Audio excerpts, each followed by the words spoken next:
Bon, chers amis, je suis très content d'être avec vous ici à cette rencontre de Vassula et j'aimerais vous dire quelques minutes de paroles sur Vassula.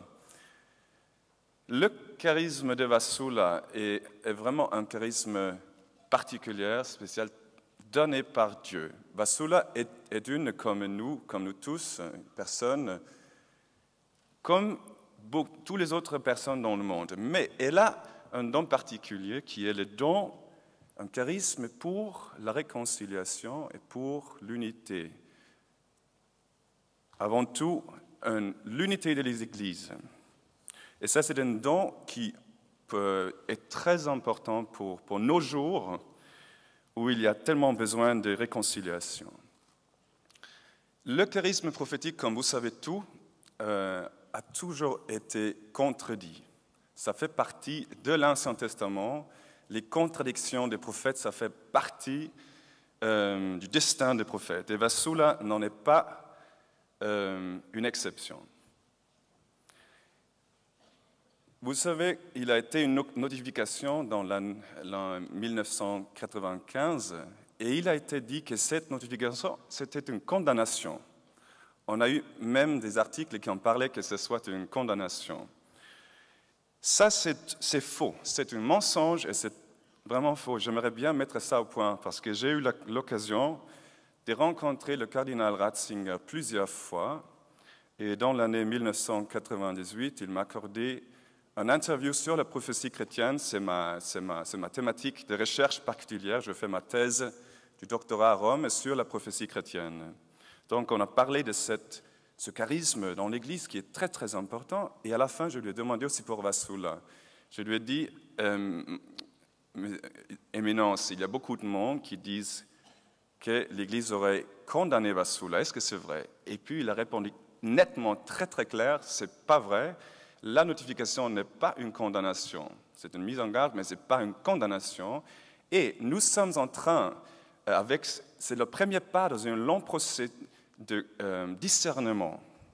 Et nous sommes en train de marcher vers ce discernement, et ce document en est une phase. Et ça, il a répondu plusieurs fois aussi après. Puis quelques-uns ont dit même que le pape aurait condamné Vassula, ou que le pape est très personnellement contre.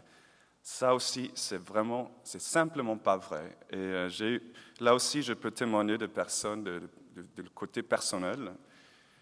J'ai eu l'occasion de rencontrer le Saint-Père après la messe privée dans sa chapelle, il y a 4 ans maintenant. Et après la messe, j'ai eu un livre de Vassula où le Vassula a dédié le livre au pape, au Saint-Père. Il lisait au Saint-Père Jean-Paul II, qui ont prié pour lui, etc. Et alors, après la messe, le pape est venu vers tous et tout le monde lui a salué. Moi aussi, je l'ai salué, et puis j'ai dit en allemand, Saint-Père, je vous porte des salutations de Vassula. J'ai un livre qui est dédié à vous. Ah, et puis son visage est proprement éclairé. Et, Vassula, 2 fois il a dit. Et puis, je lui ai fait voir le livre et on a une très belle photo où moi, je tiens les 2 coins et le Saint-Père tient les autres 2 coins de ce livre. Il a bien lu, c'est ce que Vassula lui a fait, et puis il a fait 2 fois, très solennellement, la signe de la croix sur le livre. Et il a dit que Dieu la bénisse, donc pas moi, mais Vassula. En allemand, c'est très très clair, que Dieu la bénisse. 2 fois, il a dit ça aussi. Plusieurs autres personnes sont allées vers le pape, ont porté des salutations de Vassula, et plusieurs sont retournés vers Vassula en disant « Le Saint-Père te bénit, Vassula, il est avec toi ». Le charisme de Vassula a porté à des gros effets dans le monde. Ça, il faut dire, c'est un message qui a porté énormément de fruits, dans les vies des individus qui sont, comme on vient d'entendre, des personnes qui sont retournées à l'Église, mais aussi déjà pour cette unité qui est proprement le but principal, pourquoi Dieu nous parle à travers Vassula, c'est pour la réconciliation. Vasula a été invité 3 fois au Conseil œcuménique des Églises pour parler de l'unité et de son charisme et son message. Elle a été invitée 2 fois aux Nations Unies, aussi pour le message de la paix. Elle a été invitée par le métropolite Daniel de Moldovia pour une conférence là, œcuménique.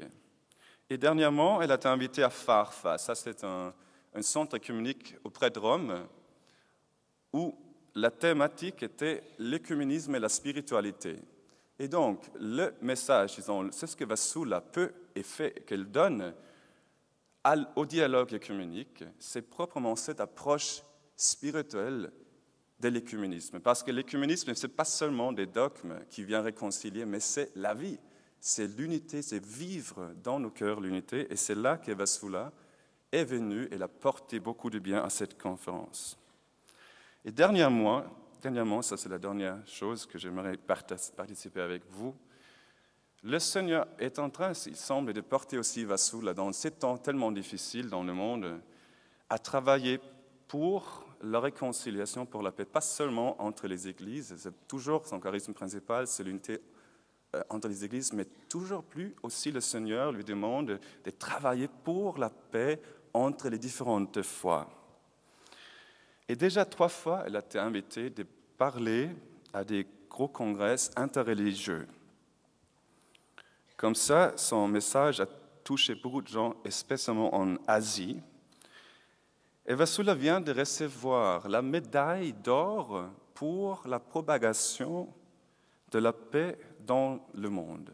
Et ça c'est un grand signe.